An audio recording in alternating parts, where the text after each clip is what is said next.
Achtung bitte, eine wichtige Durchsage. In Terminal 1, Abflug Halle A, wurde neben der Treppe ein Gepäckstück gefunden. Ich bin in Frankfurt gelandet. Ich bin von Leipzig aus losgeflogen. Und ist eigentlich alles gut verlaufen bis jetzt. Ich bin auch schon am richtigen Gate, wo ich hin muss. Und habe jetzt noch einige Stunden Zeit.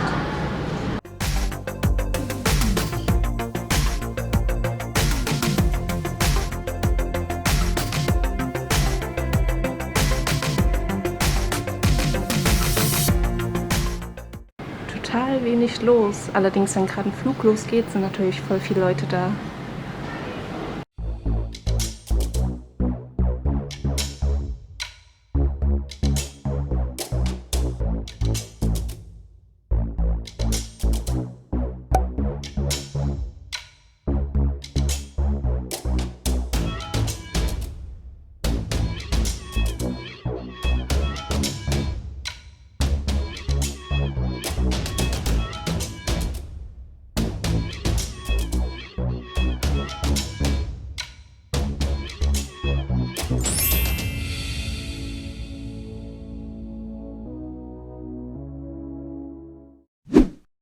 Wie ihr vielleicht sehen könnt, bin ich endlich in meiner Unterkunft und der Flug an sich war eigentlich ganz entspannt. Nur der Start hatte sich etwas verzögert, da von allen Reisenden vorher der PCR-Test kontrolliert werden musste.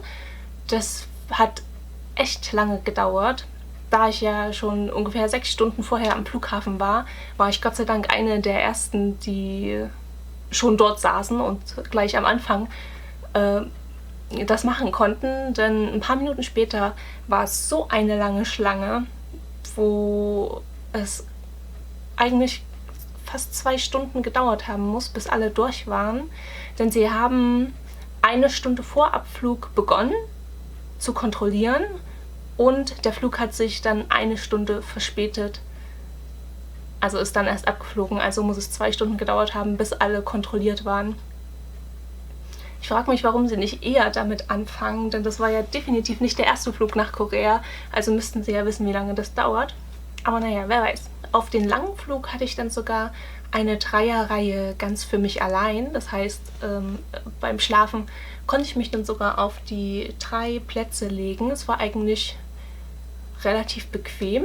Man hat sowieso nur einen Film angeguckt, dann gab es Essen, dann gab es die Unterlagen, die man alle ausfüllen muss und danach war eigentlich auch schon Schlafenszeit. Das heißt, zu viel Langeweile hat man auf dem Flug sowieso nicht. Ja, bei der Landung, leider durfte man im Flughafen von Seoul nicht filmen oder nicht fotografieren, deswegen habe ich die Kamera gleich gar nicht ausgepackt. Und da ich auf diesen Gesundheitsblatt angegeben habe, dass ich einen chronischen Husten habe, kriegt ihr natürlich nicht mit, weil ich das Hüsteln dann immer rausschneide, musste ich dann erstmal am Flughafen noch bleiben. War ich aber auch schon darauf vorbereitet, weil es bei meinem Freund auch ungefähr so war. Und dann wurde direkt in der Nähe vom Flughafen gleich ein PCR-Test gemacht, ein zweiter, den man ja sowieso dann noch machen muss nach Einreise in Korea. Und ich habe Gott sei Dank noch am selben Tag das Ergebnis bekommen.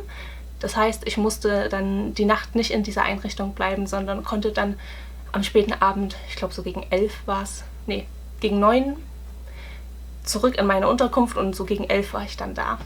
Genau, und dann konnte ich die Nacht hier verbringen. Mit dieser wunderbaren Aussicht.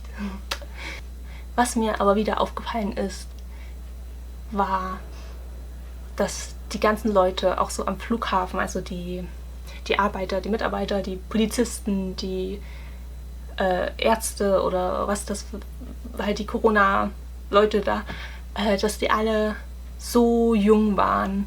Die sahen wirklich aus, als wären sie gerade mit dem Studium fertig geworden und sind gerade ins Arbeitsleben gehüpft. Was es halt in meiner Stadt überhaupt nicht gibt, weil alle alt sind. Es gibt da kaum junge Leute, deswegen fällt mir das dann immer besonders ins Auge und das finde ich so großartig. Ja, ich hatte mir auch die ganze Zeit so einen Kopf gemacht, ob ich mit meinem Husten dann überhaupt in diese private Unterkunft gehen darf oder ob ich eben in so eine öffentliche Unterkunft gehen muss. Aber Gott sei Dank mit dem negativen Testergebnis durfte ich dann hierher. Ein Glück.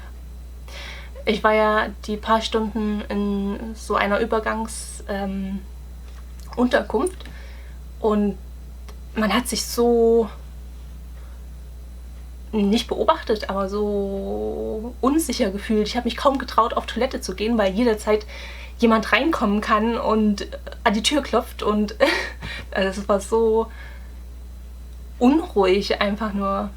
Und dann kam danach auch noch ein Mann direkt in das Zimmer neben mir, der so laut gehustet hat, dass ich dachte, oh mein Gott, ich werde diese Nacht nicht schlafen können. Aber Gott sei Dank konnte ich dann abends gehen. Und wenn ich andere Leute husten höre, muss ich nur noch mithusten. Aus Sympathie, versteht sich. Und in dieser Einrichtung gab es noch Sicherheitsregeln und die beste davon war: Please be careful not to fall from the bed. Hier ist es echt warm. Bei uns waren es ja jetzt so 15 bis 20 Grad in Deutschland. Bei euch auch, also bei mir. Und hier sind es ungefähr so um die 30 Grad. War ich überhaupt nicht drauf vorbereitet. Am Flughafen wurde man schön durchgeleitet. Und wenn man Hilfe brauchte, war sofort jemand da. Geht ja alles rucki zucki da. Die haben einen auch geholfen, die richtige App runterzuladen, weil irgendwie hatten alle die falsche. Und frühs und abends jeweils seine Temperatur durchgeben. Das geht eigentlich recht easy. Nachdem man dann sein Gepäck bekommen hat und rausgeht, stehen auch sofort Tische bereit, wo man sich entweder ein Taxi rufen kann oder in Busse zugeteilt wird. So genau weiß ich es nicht, weil ich bin eben mit einem Taxi gefahren, weil es schon sehr spät war und dann wahrscheinlich keine Busse sowieso mehr gefahren werden. Mein Freund war auch schon da und hat mir ein paar Snacks vor die Tür gestellt, dass ich die Zeit auch überstehe, ohne mir selbst was zu essen holen zu können. Und ja, konnten uns leider nicht so richtig sehen, nur so durchs Fenster. Aber ja, sind lecker. Chips mit Banane. Ich habe übrigens einen super Blick auf den Lotte Tower, weil ich in Songpa Gu bin. Und das ist eigentlich eine super Lage, nur halt schade, dass ich nicht rausgehen kann, um es zu nutzen. Denn nach den 2 Wochen bin ich ja dann auch nicht mehr hier. Und da sind wir etwas weiter entfernt von der Stadt. Aber durch den Sprachkurs muss ich ja sowieso dann jeden Tag nach Seoul fahren. Am Anfang ist es wahrscheinlich noch online, aber irgendwann werde ich dann sicherlich auch mal die Schule besuchen können. Und ja, sonst gibt es jetzt eigentlich im Moment nicht sehr viel zu erzählen. Wenn ihr Fragen habt, könnt ihr die sehr gerne stellen. Und schreibt mir auch sehr gern vielleicht, welche Videowünsche ihr habt. Dann versuche ich das umzusetzen. Und sonst kann ich nur sagen, bis zum nächsten Mal. Annyeong! Grüße aus Seoul.